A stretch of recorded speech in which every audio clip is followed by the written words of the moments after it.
En nombre del Padre, del Hijo y del Espíritu Santo. Amén. Amados hermanos en nuestro Señor Jesucristo,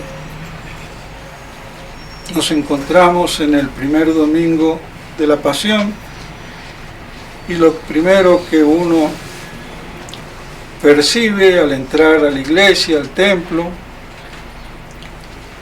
el día de hoy, es ese panorama de luto. Y ciertamente lo es, porque nos preparamos a la pasión y muerte de nuestro Señor. Aunque la iglesia vela las imágenes, salvo el Vía Crucis, por el ocultamiento, como vemos que hace nuestro Señor, escabulléndose para no ser apresado, pues aún todavía no era el tiempo. Y por eso entonces Cristo oculto se oculta al crucifijo y todas las otras imágenes. Y vemos que con este domingo ya debemos entonces prepararnos a la muerte de nuestro Señor, a su pasión y muerte, de una manera más intensa, a través de la oración, el ayuno, la mortificación y sobre todo la mortificación espiritual de no ofender a Dios con nuestros pecados.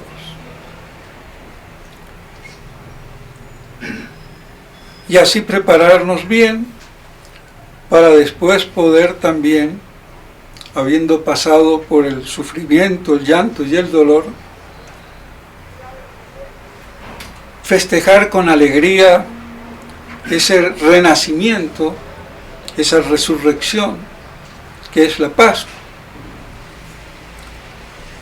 Y vemos una vez más en el Evangelio de hoy esa pugna, ese diálogo, esa controversia encarnada entre la élite del pueblo elegido, los doctores, los escribas, los fariseos, los dirigentes, y nuestro Señor. Hay una franca y plena oposición.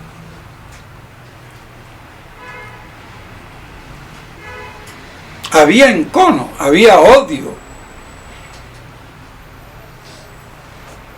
Y eso no viene de Dios, con todas las muestras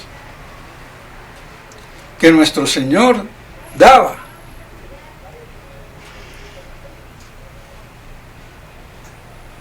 Y el diálogo es a hierro candente. Estás endemoniado.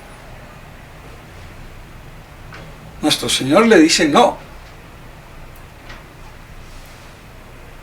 Y el que es de Dios oye las palabras de Dios. Por lo menos estaba diciendo que él venía en el nombre de Dios. Pero además dice que es Dios. No vayamos a hacer, y aquí un breve paréntesis, como un seminarista en Ecón, y algunos de ellos, porque no era uno solo, que nuestro Señor nunca afirmó en las Escrituras que Él era Dios. Oiga, aquí en este está claro, para el que lo quiera entender. Y para los judíos que no querían entender, en su franca oposición, pecado contra el Espíritu Santo, cuando uno se resiste, impugna el conocimiento de la verdad manifiesta. Y aquí la verdad encarnada. Ese es el pecado contra el Espíritu Santo. Hay muchos grados, pero el grado máximo es ese. Y eso es lo que condensa el fariseísmo, vehicula el fariseísmo.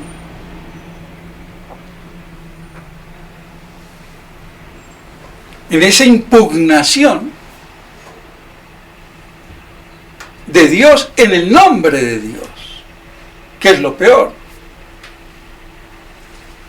como si fueran religiosos, como si fueran verdaderamente hijos de Dios, y no lo eran. Nuestro Señor le está diciendo que no son hijos de Dios, y les ha dicho incluso que su padre es Satanás, el padre de la mentira.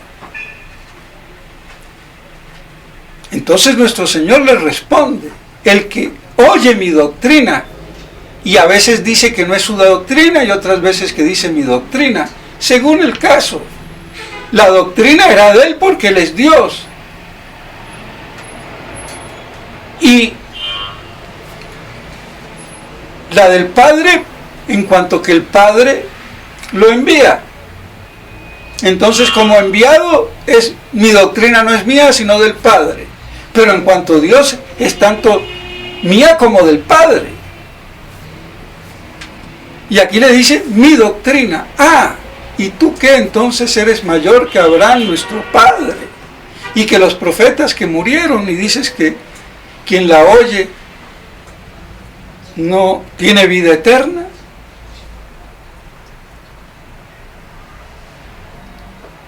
Y le volvieron a repetir, algún demonio debe de tener.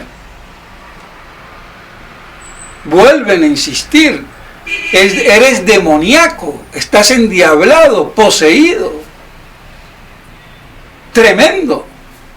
Vosotros me habéis deshonrado, le dice nuestro Señor. No solamente le han faltado el respeto, es que no tiene parangón. Y la confrontación es aguda.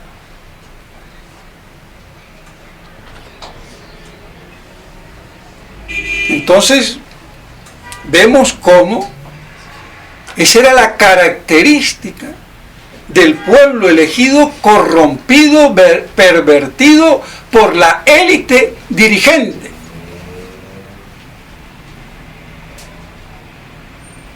Y viene el Verbo encarnado y no hay nada que hacer.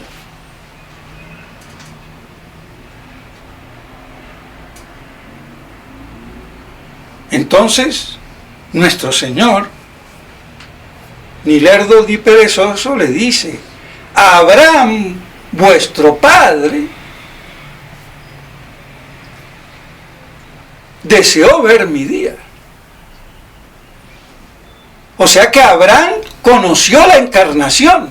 Vemos la estupidez, dicho sea de paso, de los teólogos, e incluso del padre Castellani, como buen jesuita que es, o en este caso mal jesuita. El Antiguo Testamento no me revela la Trinidad, no me revela la encarnación. Y entonces, ¿qué? ¿Cómo Abraham lo vio? ¿O era del Nuevo Testamento Abraham? Era del Viejo. No podía tener fe Abraham si no creía en la Trinidad explícitamente. Otra cosa es que el pueblo no estaba apto para recibir esa doctrina porque era rudo. Pero los profetas y el mismo Abraham y muchos de los que dirigían al pueblo elegido conocían la Trinidad. Si no conocieran, ¿cómo va a decir nuestro Señor? Abraham deseó ver mi día. Está claro. O sea que se enseñan herejías y de grandes teólogos, y eso se hace doctrina, y nadie lo ha dicho. Nadie que yo sepa.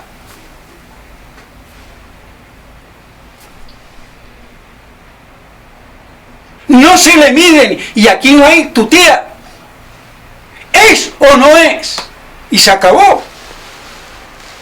¿Conocían entonces o no se conocía la Trinidad? Pero por supuesto, lo que cambia es el modo. no la conocían todos explícitamente, la conocían implícitamente a través de la fe de los mayores, como dice Santo Tomás. Es que hasta ni a Santo Tomás lo leen.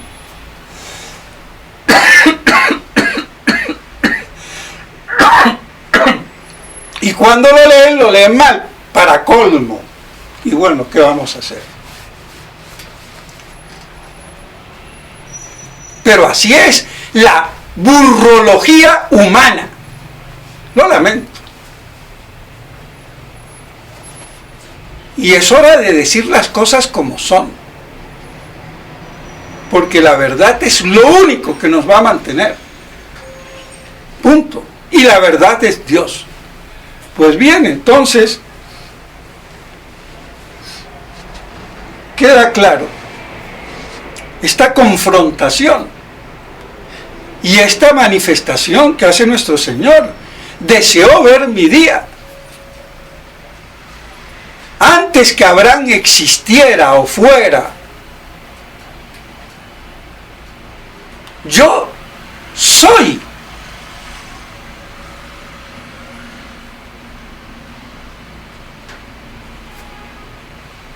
Está manifestando que Él es.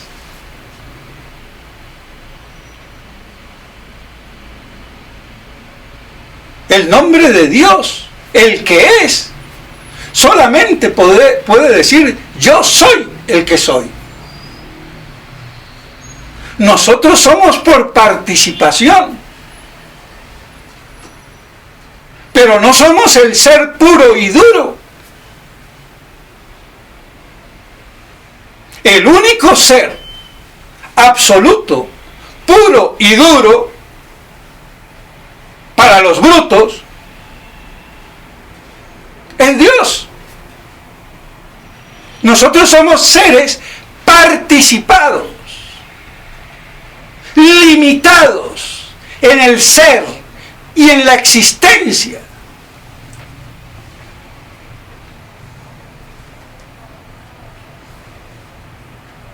Como todo lo que no es Dios, todo lo que es creado.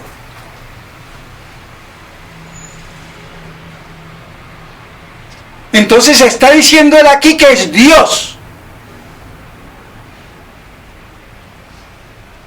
Yo soy. Y le entendieron perfectamente los judíos. Que se estaba atribuyendo la divinidad. Y por eso entonces deciden coger piedras y apedrearlo.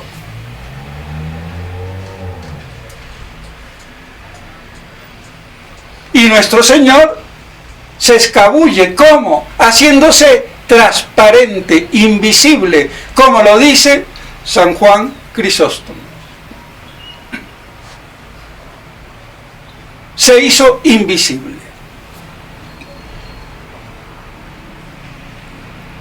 Y así se escabulló porque no era el momento, no era la hora.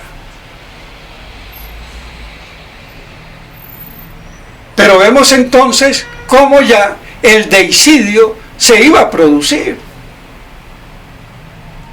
Es más, ya lo tenían dictaminado, determinado. El Sanedrín. Lo que pasa es que querían hacerlo políticamente correcto, democráticamente correcto. No lo querían hacer de una manera que quedara empañada su imagen de santidad, de legalidad.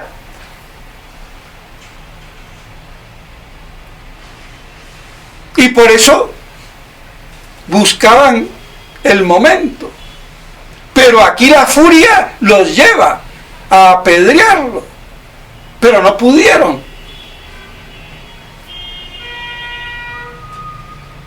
Pero ya entonces lo hacían por endemoniado. Y encima hacerte poseedor de la divinidad. Y máxime que les había dicho: yo conozco a mi Padre. el que decís que es vuestro Dios. O sea que le está diciendo, mi Padre, el que vosotros llamáis vuestro Dios, ese es. Porque yo soy el Hijo del Padre. Se está manifestando como el Verbo encarnado. ¿O no nos damos cuenta? ¿O creemos que son palabritas así de retruco nomás, por jugar al contrapunto, como los payadores? Pues no. Era un contrapunto de todo el dilema y el problema que había. ¿Tú por quién te tienes? ¿Qué te crees, chipiricuatro? ¿De dónde diablo saliste? Eso le estaban diciendo. ¿Qué te crees?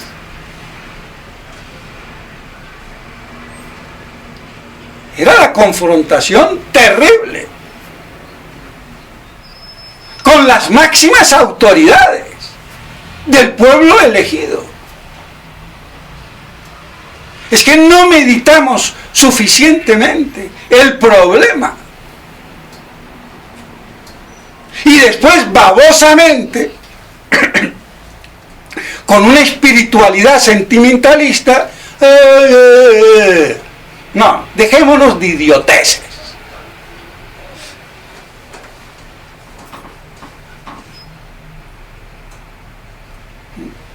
Porque en eso se ha resuelto la Semana Santa, la pasión y muerte de nuestro Señor. En babosería sentimental, desestructurada de la realidad que vehicula. ¿Por qué lo matan?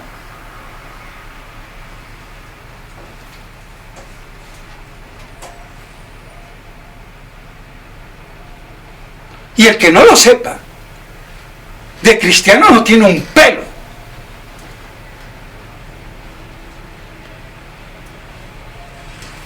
Eso es lo que hay que meditar.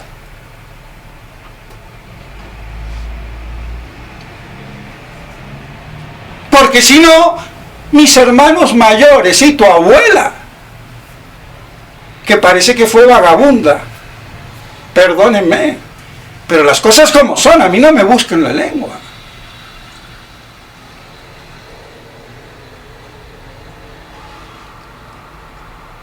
Y vosotros no conocéis a ese que decís que es Dios y que es mi Padre, pero yo le conozco. Y sería un mentiroso si dijera que no le conozco como vosotros.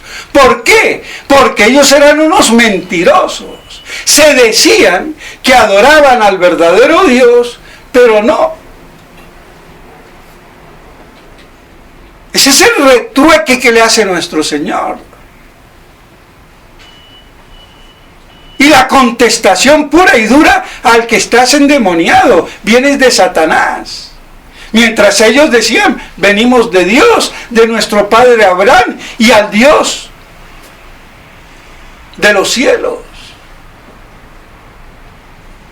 Y que nuestro Señor aquí se los reprocha.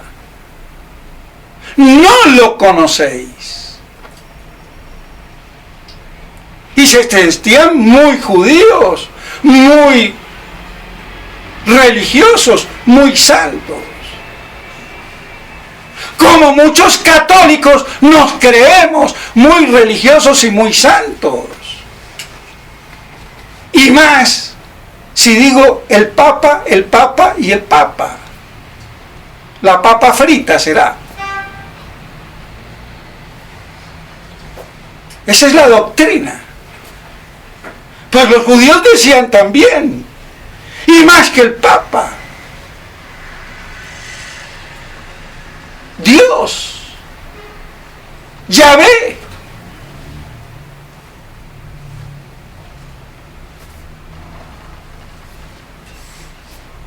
Entonces, ¿en qué queda la cosa? no falta decir Dios, Dios y Dios. ¿A qué Dios adoras?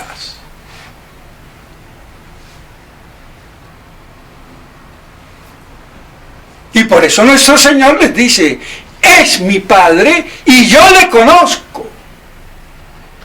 Y vosotros no le conocéis. Punto. Y el que no conoce a Dios, al infierno. Porque toda la religión es conocer y amar al verdadero Dios revelado. No lo olvidemos. Primer mandamiento. Revelado. No al Dios de los judíos, de los musulmanes o de la rata de la hindú, china, ya en donde fuera. Ni la libertad religiosa. Yo adoro al Dios de mi conciencia. Estúpido imbécil. ¿Adoras al verdadero o no lo adoras? Y el verdadero es el revelado. Punto. No hay escapatoria. Y si creo, porque no soy estúpido, aunque los ateos sí lo son, que no creo en Dios, porque son tan brutos que no creen en Dios.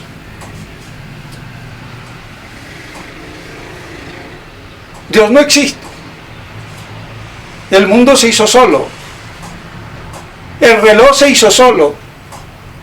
¿Y el relojero dónde está? ¿Quién lo hizo? Bueno, pero si no soy tan bruto y creo en Dios como los paganos que creían en Dios, tengo que buscar que sea el verdadero Dios.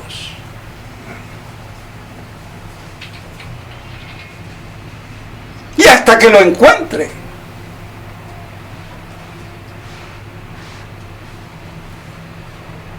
Así de claro.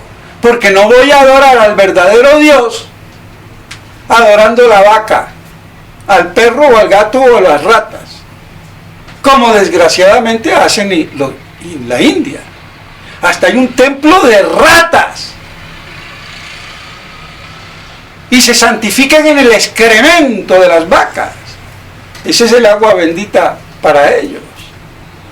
Y el que no lo quiera creer, que lo busque y lo mire y va a ver.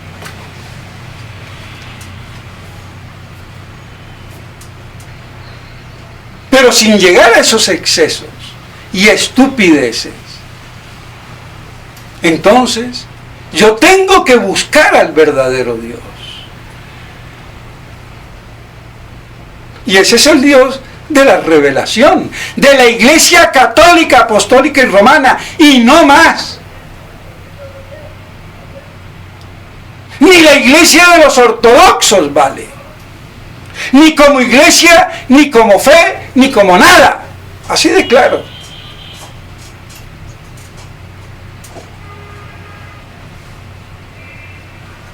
Sí, sí, no, no. Toda otra palabra viene del maligno. Así que yo no tengo por qué estar enmendándole la palabra a Dios. Lo que tengo es que interpretarla adecuadamente, y para eso está la Iglesia en su magisterio y oficio. Como única detentora de la verdad y que me explica la verdad. Y por eso es infalible. Pero no para otra cosa. Ojo.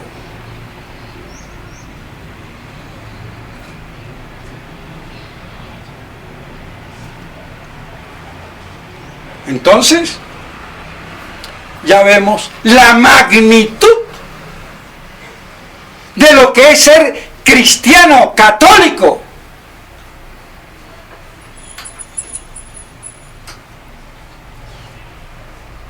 Tenemos que ser adoctrinados, catequizados, con profundidad y a la altura de los tiempos de hoy. Porque la gente no ha sido inculturada como debió de ser, para que acepte todo esto que vemos, como si viene de Dios y de la iglesia.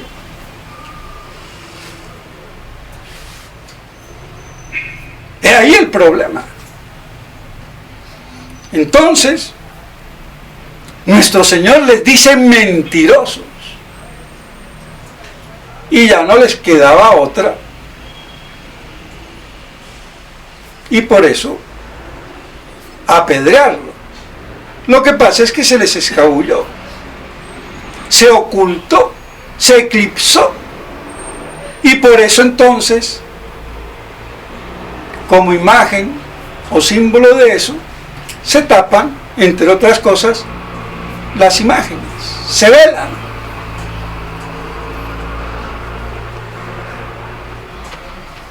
Pero este ocultamiento, este eclipse, va a llegar al culmen, a la muerte de Cristo.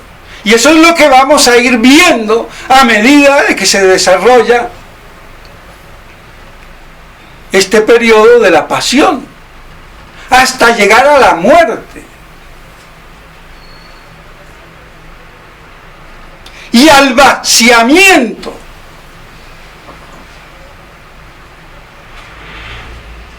Ya no solamente ocultado, sino vacío. El altar desmantelado. El tabernáculo sin Cristo. Sacramentado.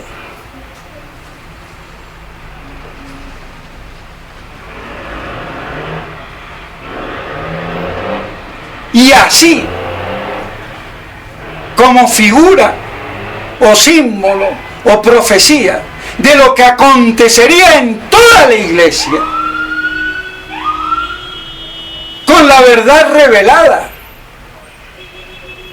sin el verdadero Dios, sagrarios vacíos, altares desmantelados, aunque tengan mucho mantel de mesa protestante, en la sinaxis, en el ágape, en la nueva misa. Yo lo lamento, pero así es.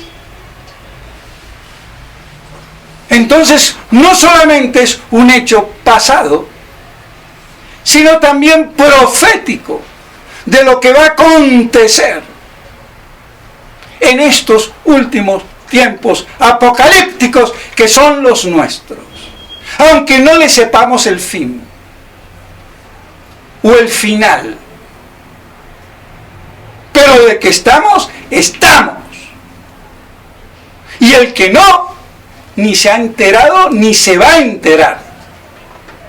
Y por eso anda más preocupado de la guerra de Ucrania, o de la guerra de Rusia, o de la tercera guerra mundial, o que le quitan la papita, la zanahoria, no tiene que comer, o el chichavirus, o tu abuela.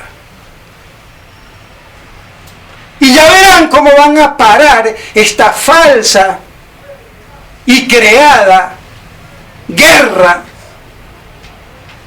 que salimos del chichavirus y entramos en el rusavirus, ucraniavirus, guerra. Porque hay que decirlo, Francisquito será estúpido, pero no tanto. Y es un elemento más de la sinarquía. Es el anticristo en persona, pseudoprofeta, en coalición con el anticristo político.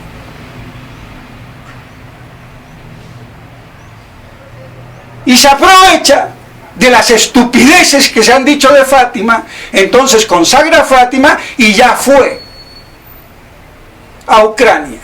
Y no va a ir en balde. Che, paré la guerra.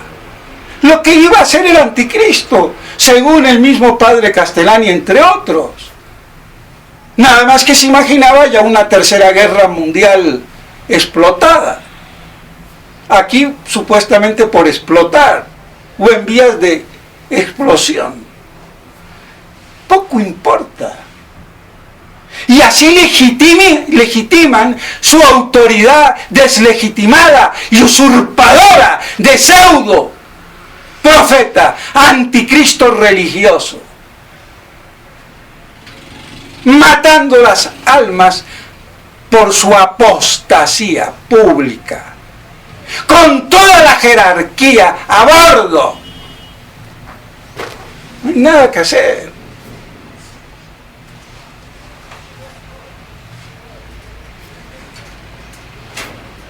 Pues bien, entonces, no nos extrañemos. Como la liturgia expresa verdades que a veces no conmensuramos, no medimos.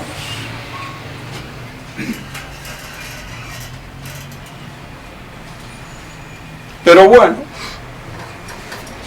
aquí estoy yo, para decírselos y hacerlos pensar. Y el que me quiera creer bien y el que no, que se friegue. Por no decírselo con J y no de ja, ja, ja, sino de jo, jo, jo. Pues bien, entonces, mis estimados hermanos, si nos queremos adentrar en la pasión y muerte de nuestro Señor, ahí está la liturgia como nos combina. Y de paso,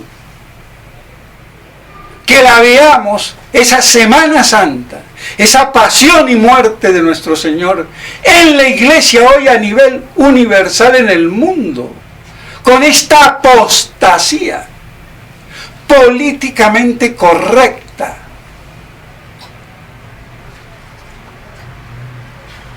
pero apostasía, que tendrá un fin.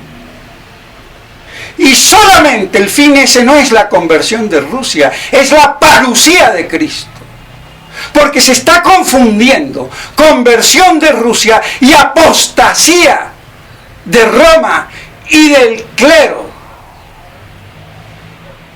Si se hubiera hecho antes del año 38 la señal de la noche luminosa, que ya designaba el tiempo del inicio de los males por no consagrar a su tiempo y debidamente.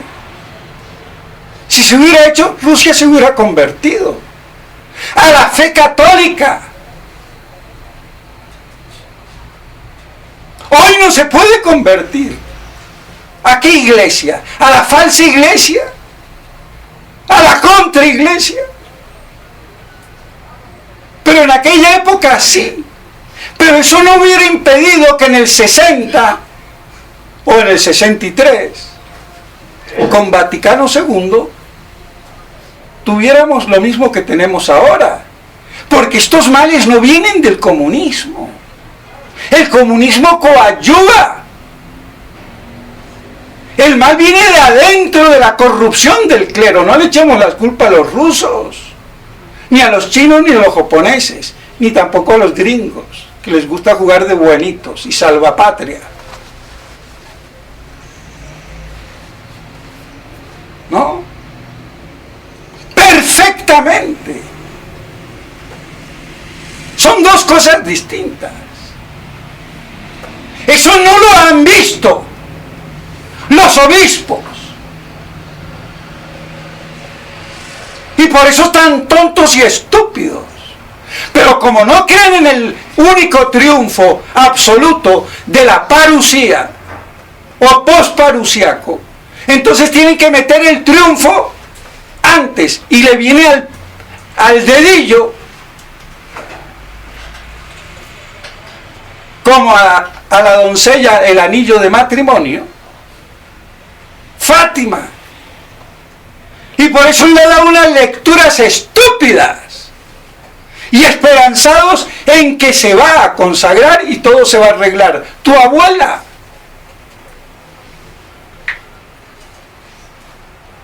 Y ya no puede haber conversión de Rusia a la fe católica. La única conversión que se podía dar era la de su ateísmo, que es muy distinto.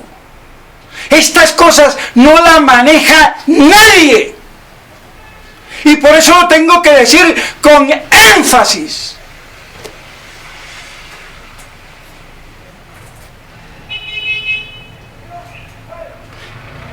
Y alguno podría decir, ¿y qué pasa con que Nuestra Señora dice, pero al fin mi corazón, mi corazón triunfará? Sí, triunfará Cristo Rey el día de su parucía. Los sagrados corazones de Jesús y María. Pero no antes de la parucía.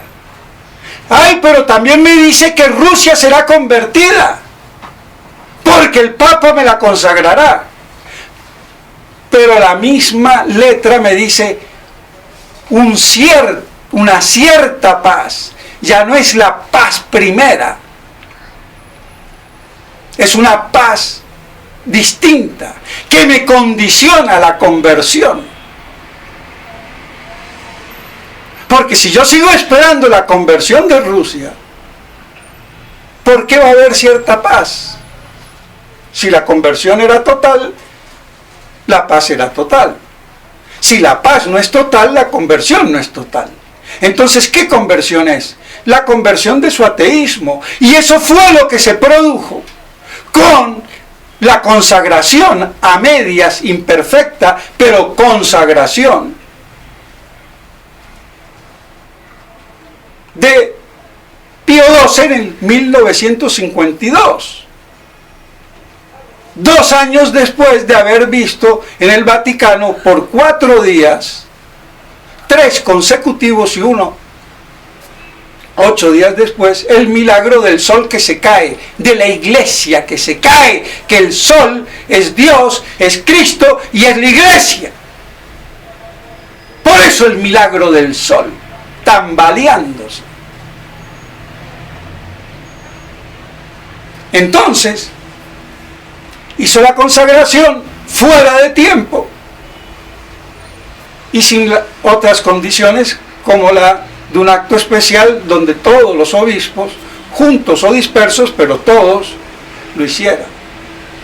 Y aunque lo hubieran hecho así, ya estaba fuera de tiempo. Y la gente sigue creyendo para que Rusia se convierta y no hayan sus males. ¿Y qué están comiendo? ¿Crema chantilly? ¿Pastel de manzana? ¿O caquite perro? Perdónenme. Es que no puede ser. Ah, no, pero esto me sabe a chocolate, pues. Trágatelo, imbécil. Es que están descontextualizados.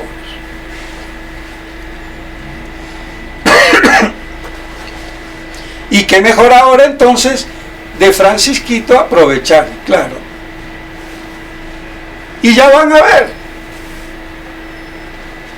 Pues bien, de todos modos, no nos interesa lo que haga este papanata, como lo fue Pablo VI, Juan Pablo II y Benedicto XVI. ¿eh?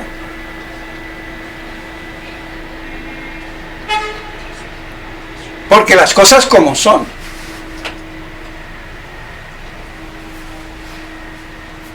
Porque ahí hay muchos que se las dan y se creen que es ahora que descubrieron que la lluvia moja. Y se las dan de dar cátedra. Por eso es que quizás nadie se atreve a enfrentarme, impugnarme cara a cara y con nombre y apellido. Y me aprovecho y saco ventaja de esa debilidad. Así de desgraciado soy. Porque sé que son unos cobardes, unos imbéciles y unos ignorantes. Digo lo que digo.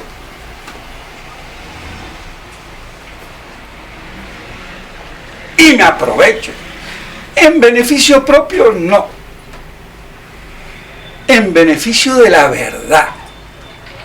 Y punto. Que nadie la aclara y la dice. Se acabó.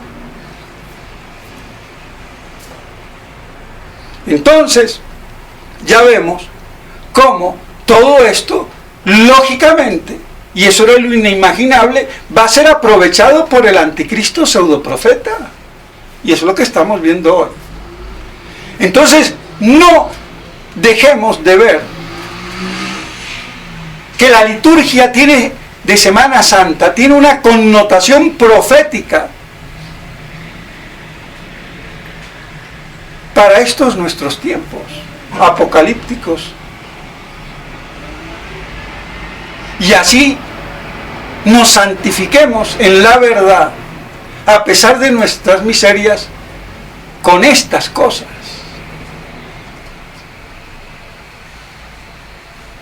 Y que podamos así entonces hacer ayuno, penitencia, oración, con verdadera humildad en la verdad, y no en los caprichitos de nuestra imaginación política, poética, social o lo que quiera. Y suframos en carne propia este castigo justamente merecido. Entonces, mis estimados hermanos, que estas cosas nos ayuden a una verdadera meditación que nos haga un poquito mejores, un poquito más verdaderos y veraces, y que no perdamos la fe ante tanto mal que espanta, que hace perder la fe. Y que si los tiempos no son abreviados, nadie se salvaría. Entonces pidámosle a la Santísima Virgen María que nos consolide bajo su poderoso y maternal manto. En nombre del Padre, del Hijo y del Espíritu Santo. Amén.